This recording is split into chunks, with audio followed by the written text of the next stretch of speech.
नुकतीच चोपडा तालुक्यातील चौगाव येथे 60% लोकांना किडनीचे आजार झाले असल्याची बातमी प्रसारमाध्यमांनी लावून धरली होती।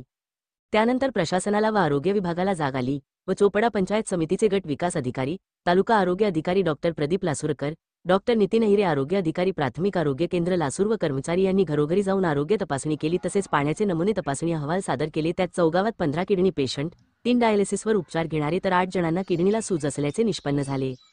तसेच पाण्याचा जैविक तपासणी अहवालानुसार पाण्याचा TDS 436 असून पाणी पिण्यायोग्य आहे। नागरिकांनी घाबरून जाण्याचे कारण नाही अशी माहिती जिल्हा आरोग्य अधिकारी डॉक्टर सचिन भाईकर यांनी दिली। तसेच ग्रामपंचायत फिल्टर प्लॅनचे पाणी पिण्यासाठी वापरण्याचे आवाहन केले।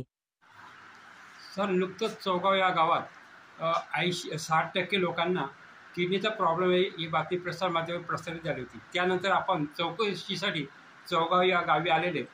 ते चौकशीनंतर आपलं मत थोडं आपला व्यक्त करा। नमस्कार, मी डॉक्टर सचिन भायकर, जिल्हा आरोग्य अधिकारी जळगाव।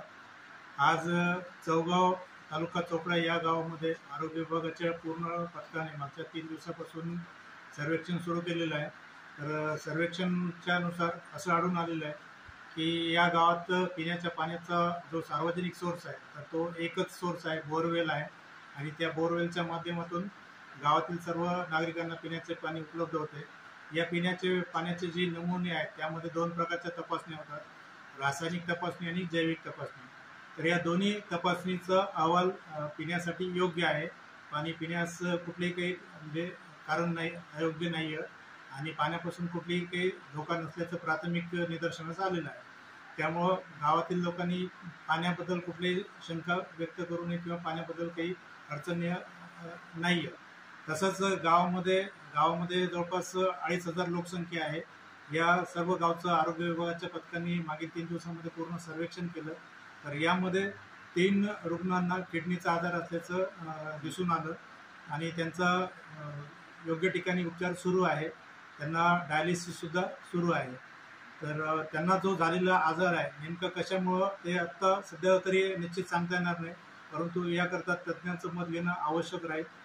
तसंच गावामध्ये इतर काही रुग्ण ज्यांना मूतखड्याचा त्रास असल्याचं पण निदर्शनास आलेलं आहे, परंतु ही संख्या फारच तुरळक आहे आणि सर्वसाधारण इतर गावाच्या तुलनेमध्ये हे आजार अतिशय जास्त प्रमाणात नसल्याचं प्राथमिक आरोग्य विभागाकडून आम्ही व्यक्त करतो। त्यामुळं गावामध्ये कुठलेही काही भीतीचं वातावरण लोकांनी निर्माण करू नये किंवा राहू नये। आपल्याला कुठलीही काही शंका असेल, आपण आमचे आरोग्य कर्मचारी आणि वैद्यकीय अधिकारी पूर्ण आरोग्य विभाग आपल्यासोबत आहे। तसेच ग्रामपंचायत विभाग आणि इतर विभागही सर्व प्रशासन आपल्या मदतीला आहे। त्यामुळं भीतीचं कुठलंही काही वातावरण नाही।